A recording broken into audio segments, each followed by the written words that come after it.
जैसे ही पंख मिला अपना उड़ान भर के छोड़ के चली गई। तोता का दिल इसी में टूट गया। गरीबी तोड़ देती है जो रिश्ते खास होते हैं, अमीरी में भी गैरों अपने पास होते हैं।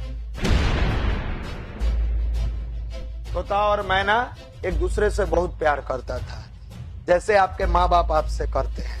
आप जहां करते हैं वो नहीं, वो प्यार नहीं, वासना है। और हमेशा इस बात का ध्यान रखिएगा कि माँ बाप का प्यार है वो उपासना है।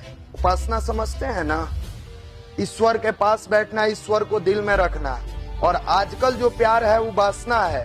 उपासना में डूबिएगा, पतित हो जाइएगा, उपासना में जाइएगा, जिंदगी सुधार लीजिएगा। ये हमेशा ध्यान रखिएगा। तो इस समझ के प्यार कीजिएगा कि वासना वाला करना है कि उपासना वाला करना है, बढ़ने वाला करना है कि गिरने वाला करना है। अब कोई नहीं टोकेगा, अब ध्यान से सुनेगा। तोता मैना काफी एक दूसरे से प्यार करता है, जैसे हमारे पेरेंट्स हमसे प्यार करते हैं। लाख परिस्थिति हो, जब पूछिए कैसे हैं, ठीक है, पैसा रहे या ना रहे, आप जब कमाइएगा, हम लोग कमाते हैं तो इस दर्द को जानते हैं। पैसा भेज दीना ना, का हो सब बढ़िया बावे, ठीक बावे, पैसा के क्या जरूरत बा। दुनिया में कोई ऐसा व्यक्ति है जिसको पैसे की जरूरत नहीं हो। आप एक किसी व्यक्ति को ढूंढ के ले आइए, लेकिन वो पुरुषार्थ करने वाला पिता और संघर्ष करने वाली माँ है। जब जान जाती है कि औलाद संघर्ष में जी रहा है तो पैसा का अभाव भी है, फिर भी मुंह खोल के नहीं कहती है या कहते हैं कि हमें पैसा चाहिए। तोता मैना एक दूसरे से लगाव उसी प्रकार से रखा था। थोड़ा सा काल्पनिक है और बाकी वास्तविक है, क्योंकि तोता मैना में थोड़ा बौद्धिक ज्ञान डालेंगे, ये खाली काल्पनिक है समझाने के लिए। जंगल में आग लगी तो तोता मैना, सारे जानवर भागने लगे। भयंकर भीषण आग लगी, सारे जानवर भागने लगे। जैसे कोविड आया, सारे रिश्तेदार भागने लगे। जितने लोग गरीब रहे, किन्हीं का कोई साथ नहीं दिया। हम बार बार आपको बताते हैं, गरीबी तोड़ देती है जो रिश्ते खास होते हैं, अमीरी में भी गैरों अपने पास होते हैं। गरीबी तोड़ देती है जो रिश्ते खास होते हैं। जितना भी रिश्ता खास होता है गरीबी में टूट जाता है। अमीरी में भी गैरों अपने, अमीरी जब आएगा ना, धन आएगा ना, बहुत सारे लोग आपके पीछे पीछे चलेंगे, बहुत सारी दुनिया के लोग आपको सैल्यूट करेंगे। ये हमेशा याद रखिएगा।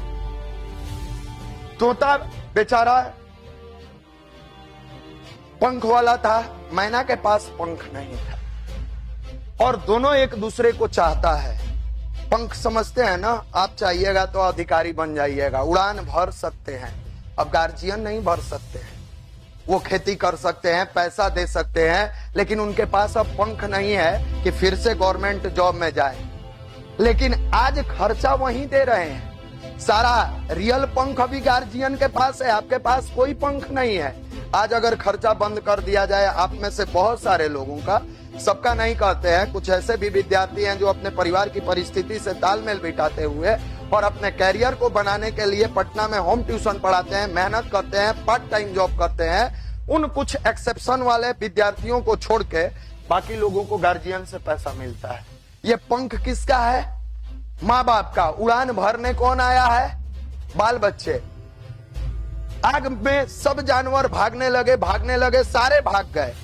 तोता मैना लड़ता रहा। तोता कहता था मैना का, मेरा पंख ले लो, तुम उड़ान भर लो, हमारी चिंता मत करो, अब मेरा क्या है, कुछ दिन के मेहमान हैं।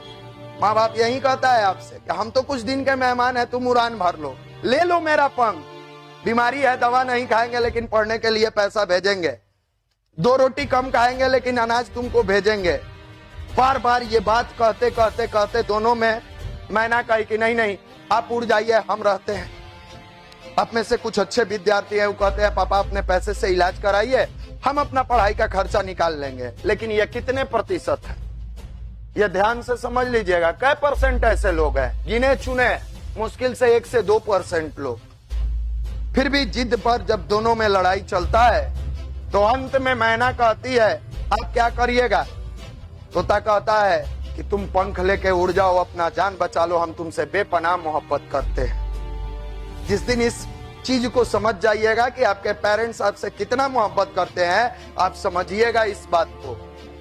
अंत में तोता के जिद के सामने मैना झुक जाती है और पंख लेके उड़ान भर लेती है, भर के और अपने आप को बचाने के लिए दूर चली जाती है।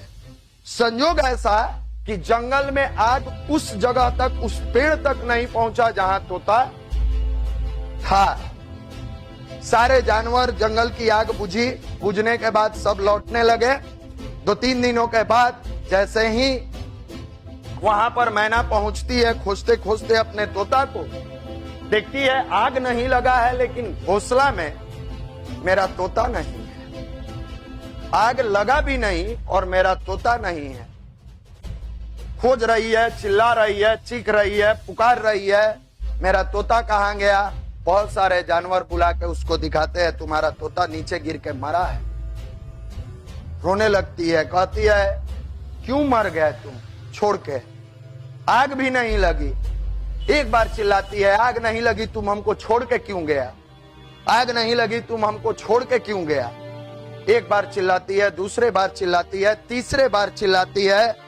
तोता के अंदर के रूह से आवाज आता है, आग से नहीं, आग भी आती तो मुझे जला नहीं पाती। हो सकता था कि आग के आगोश से भी हम बच जाते, लेकिन पंख देने के बाद तुम जो मेरा साथ छोड़ दिया, इस भरोसे ने मुझे इतना तोड़ दिया कि मैं जिंदा नहीं रह सका है। यही आजकल के औलाद कर रहे हैं। जो पंख मिलता है और आपका भरोसा टूटता है। मैना के पास पंख था, वो तो बैठ के इंतजार भी कर सकती थी कि आग जब नजदीक आएगा तो हम उड़ के चले जाएंगे। जैसे ही पंख मिला, अपना उड़ान भर के छोड़ के चली गई। तोता का दिल इसी में टूट गया कि कल आप अपने पैर पर खड़ा हो जाते हैं और माँ बाप को इग्नोर कर देते हैं। माँ बाप इस गरीबी में कभी नहीं टूटता है, लेकिन औलाद का जब दूरी बनने लगता है, औलाद का जब साथ छूट जाता है, तो वो सशरीर जिंदा होता है, लेकिन बाप माँ मर गया रहता है। कृपया इस भरोसा को जरूर जिंदा रखिएगा। अब बात समझ गए होइएगा, समझ गए ना। इसी भरोसे के लायक आप, इसी भरोसे के कारण आप यहाँ आए हैं। हमको शायरी सुनाने नहीं आता, लेकिन आपका जिंदगी बनाने जरूर गुरुदेव माता जी के आशीर्वाद से आता है। जो ही हमने सीखा है अपने गायत्री परिवार से, हम चाहते हैं कि आपके अंदर वो संस्कार आए। और हम सबको न्योता भी देंगे कि संडे को लड़की हो या लड़का हो, आप 5 दिन 6 दिन मन से पढ़िए।